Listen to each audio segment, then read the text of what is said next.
এই নির্বাচনটা হবে চাঁদাবাজি, ধান্দাবাজি, মামলা বাণিজ্য, জমি দখল, দোকান দখল, টেম্পু স্ট্যান্ড দখল, এইগুলার বিরুদ্ধে।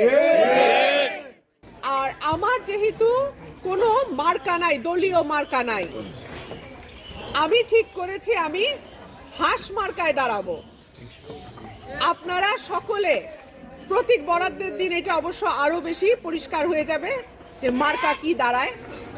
তবে আপনারা এখন পর্যন্ত মোটামুটি যেটা ঠিক করছি হাঁস মার্কাতে দাঁড়াবো। মাশাআল্লাহ। দল, মত, ধর্ম, বর্ণ নির্বিশেষে সকলের কাছে আমার আহ্বান থাকবে, আপনার মূল্যবান ভোটটা দেবেন যাতে আগামী 5 বছরের জন্য আপনার পরিবার, আপনি, আপনার সমাজ এবং আপনার এলাকা নিরাপদ থাকে।